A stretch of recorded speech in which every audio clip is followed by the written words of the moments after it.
بسم الله الرحمن الرحيم وعد الله الذين آمنوا منكم وعملوا الصالحات ليستخلفنهم في الأرض.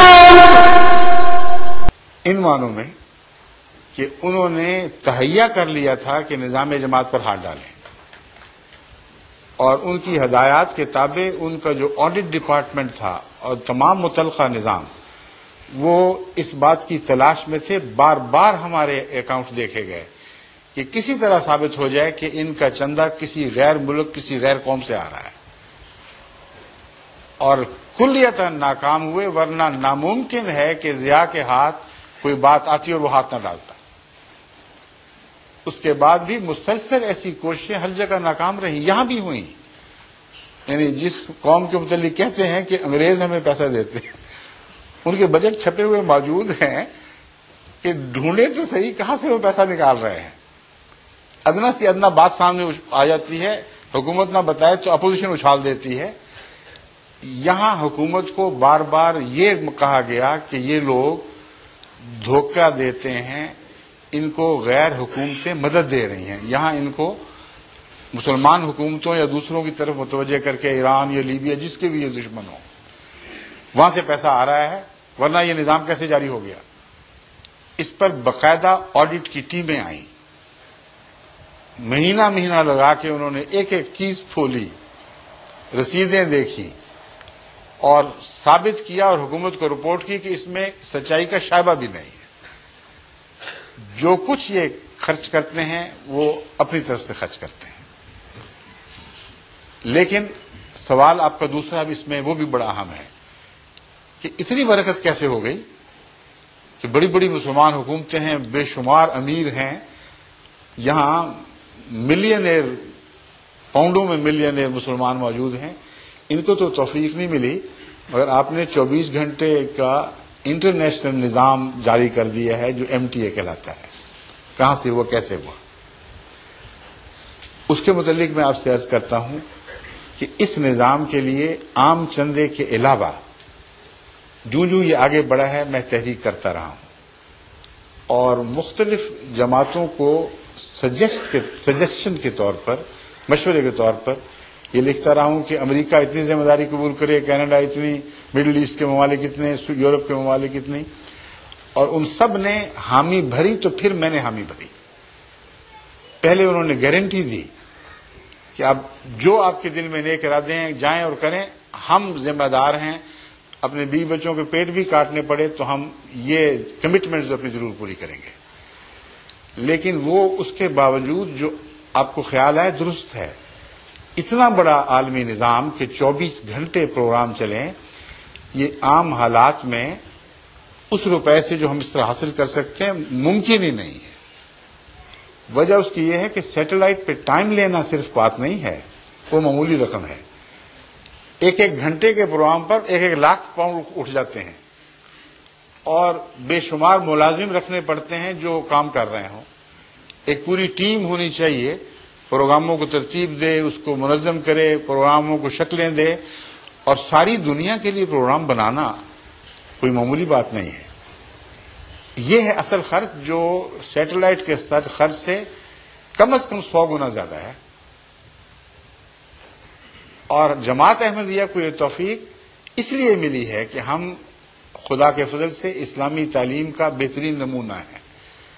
قرآن کریم میں اللہ تعالیٰ فرماتا ہے کہ ان اللہ اشترى من المؤمنین انفسهم واموالهم بان لهم الجنہ.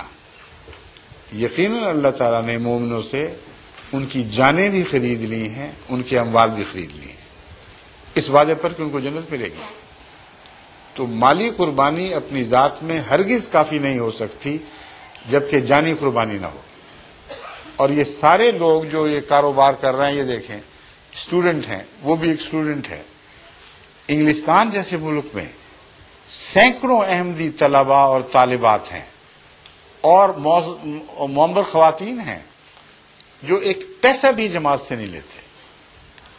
اور مسلسل اپنے وقت کی قربانی کر رہے ہیں اور آنے جانے کا خرچ بھی اپنی جیب سے برداشت کرتے ہیں. جہاں خدا نے اسلام کی ترقی کے لیے ایسی جماعت پیدا کرنے کے تقاضے فرمائے، قرآن میں فرمایا یہ بنو گے تو پھر تمہارے کام ہوں گے، وہاں خدا کے فضل سے ہمیں اسی نے توفیق بخشی ہے. لیکن ایک ملک کی بات نہیں ہے، اسی طرح کثرت سے ہزاروں احمدی نوجوان، بچے اور بڑے جرمنی میں بھی اس کام میں ملوث ہیں، اور حصہ رسدی اسپین میں، افریقہ کے ممالک میں، عرب ممالک میں، انڈونیشیا میں وہ پروگرام بنا رہے ہیں دن رات، اور ہر قسم کی ضرورتیں پوری کر رہے ہیں، تراجم کر رہے ہیں. اب میں مثلاً چند ایسے پروگرام ہیں جو میں باقاعدگی سے خود لیتا ہوں. اول تو عام مذہبی رہنماؤں کو یہ توفیق ہی نہیں مل سکتی کہ روزانہ 3-3 4-4 گھنٹے وہ ایک پروگرام کے لیے پابندی کے ساتھ دیں، آپ بھی بند کے بیٹھ جائیں اس پر. اور ان کو کامیاب بنانے میں یہ نوجوان ہیں سارے جو خدمت کر رہے ہیں. میں قرآن کریم کے ترجمے اور تشریح کی کلاس خود لیتا ہوں، اور میں اللہ تعالیٰ کے فضل سے جسمانی شفا کی کلاس بھی خود لیتا ہوں. ہومیوپیتھک کا جو درس جاری ہوتا ہے وہ میں خود دے رہا ہوں. اس کے علاوہ انگریزی دانوں سے مجلس کرتا ہوں، بچوں سے الگ مجلس کرتا ہوں، افریقنوں سے الگ، امریکنوں سے الگ. امریکے تو نہیں ابھی تک آئے مگر جب آئیں تو ان سے ہوتی ہے، لیکن عربوں سے باقاعدہ مجلس چلتی ہے 3-3 دن. اور یہ سارا جو پروگرام چل رہا ہے خدا کے فضل کے ساتھ، اس کے تمام زبانوں میں ترجمے تمام دنیا کی جماعتیں کر رہی ہیں، اور ویڈیو میں ان کے ترجمے کرنا اور ان میں بھرنا ان کو، اور کوالٹی کو مینٹین کرنا، یہ بہت بڑا کام ہے. 1 گھنٹے کا جو میرا درس ہے اس کے ترجمے پر اور ویڈیو میں بھرنے پر کم سے کم 10 گھنٹے کم از کم ایک پارٹی کو لگانے پڑتے ہیں. اور جرمن میں بھی کر رہے ہیں، فرینچ میں بھی کر رہے ہیں، اٹیلین میں بھی کر رہے ہیں، ہالینڈ ڈچ میں بھی کر رہے ہیں. یورپ کی سب زبانوں کے علاوہ عربی میں، ٹرکش میں، انڈونیشین میں یہ سارے کام جاری ہیں، اور ایک پیسہ بھی ہم نہیں دیتے. تو آپ کا جو سوال تھا وہ ناجائز نہیں تھا. آپ کی سوچ اس پہلو سے درست ہے کہ معلوم ہوتا ہے آپ کو اندازہ ہے کہ خرچ کتنے اٹھتے ہیں، اور یہ ناممکن ہے اگر والنٹری رضاکارانہ نظام اس کو آگے بڑھانے میں کامیاب سہارا نہ دے. اور سب دنیا میں ہم یہ کام کر رہے ہیں، تو روپیہ اس طرح آتا ہے، برکت اس طرح بڑھتی ہے اللہ کے فضل کے ساتھ. بسم اللہ